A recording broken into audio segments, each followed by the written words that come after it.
আমাদের সমাজের মধ্যে যেভাবে সুদ বেড়ে গিয়েছে, মানুষ আসলে সুদকে সুদও মনে করে না।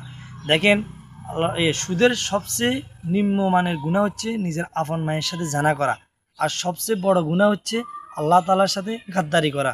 যেটা আল্লাহ তাআলা হারাম করেছে, আল্লাহ রাসূল সাল্লাল্লাহু আলাইহি ওয়াসাল্লাম হারাম করেছে, সেটার উপর আমরা কি করা? গাদ্দারি করা। মানে আল্লাহর সাথে এবং আল্লাহ রাসূলের সাথে যুদ্ধের ঘোষণা আমরা দিতেছি, আমরা খাইতেছি। আল্লাহ রাসূল সাল্লাল্লাহু আলাইহি ওয়াসাল্লাম একটা হাদিসের মধ্যে বলেছেন, এমন একটা জমানা আসবে যে জামানার মধ্যে অধিকাংশ মানুষ সুদ খাবে। তো সাহাবীরা বলছে, ইয়া রাসূলুল্লাহ, সবাই সুদ খাবে? আল্লাহ রাসূল সাল্লাল্লাহু আলাইহি ওয়াসাল্লাম বলছে, হ্যাঁ, সবাই সুদ খাবে।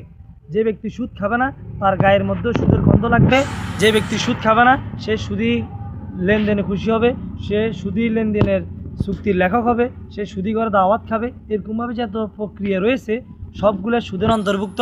তো আল্লাহ তাআলা আমাদের সকলকে, সমাজের মানুষকে সুদ থেকে, ঘুষ থেকে বাঁচার সে তৌফিক দান করুক।